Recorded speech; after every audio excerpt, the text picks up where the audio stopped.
Hey, what's up guys, Rev here. So I won't waste any time and get right to the big news. The Crunchyroll and Funimation merger is now official. Only hours before this video went live, the entire library of Funimation anime, including shows, movies, and previously exclusive upcoming simulcast premieres, is now under the Crunchyroll brand and available for streaming there. While this news was inevitable, it's still pretty crazy to see. After this merger, Crunchyroll has undoubtedly the largest archive of anime among all streaming services, and there's a lot to talk about, so I'll break it down piece by piece. Now, if you're the type to pirate anime, I assume this merger means nothing to you, and you're just gonna keep on pirating. But for Crunchyroll and Funimation users, there are some pretty important things you need to know about this merger, including pricing, your current Crunchyroll or Funimation subscriptions, and how this will change your experience going forward.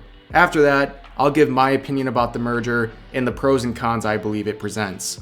So first off, I think it's important to quickly remind us where this all began. Back in 2019, Funimation officially acquired Crunchyroll for nearly $2 billion.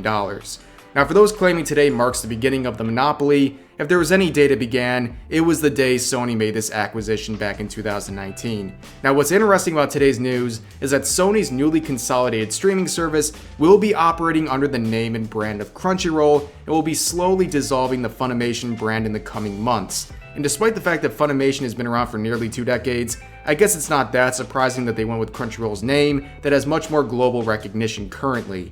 Now, in the wake of today's official merger, there's several things current Crunchyroll and Funimation users should know, as provided by the facts and questions portion attached to Crunchyroll's official announcement. First, if you're a current Funimation subscriber, I recommend that you cancel your subscription as soon as possible. At this time, the vast majority of Funimation's content is already transferred over, and the only remaining new content will be the remaining episodes of currently airing series, which will also be available on Crunchyroll anyways.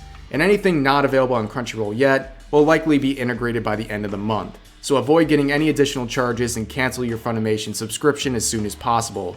Second, as of right now, the watch history and queue of Funimation users has not transferred over, but apparently it's something that Crunchyroll intends to fix soon. Third, you can't use Funimation gift cards on Crunchyroll currently, but don't discard them quite yet because it appears that Crunchyroll might fix this soon as well. And finally, to current or prospective Crunchyroll subscribers, the prices for monthly subscriptions remain the same, at least for now. And before we go, I want to give my thoughts on the news, and since this is already something I've talked about ad nauseum before, I will boil it down to the biggest pro and the biggest con. The biggest pro, of course, is that now there is one massive library of anime available under one subscription plan. Because one of the most frustrating experiences for streaming shows is having to pay for multiple subscriptions to get everything you want. The biggest con is the consequence of that luxury: lack of competition. Right now, there is no service that streams anime exclusively that can hold a torch to Crunchyroll after this merger. They aren't even in the same stratosphere anymore, which means Crunchyroll is in more control when it comes to setting their subscription prices, how they pay their employees, how much they offer Japanese studios for licensing rights, and really, just your experience streaming anime as a whole.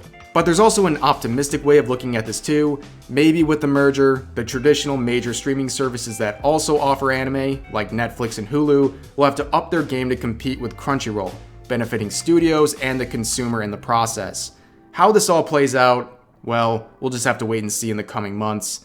But that's gonna do it for this video. I hope you all enjoyed. Subscribe for more daily videos, and yeah, I'll see you guys next time.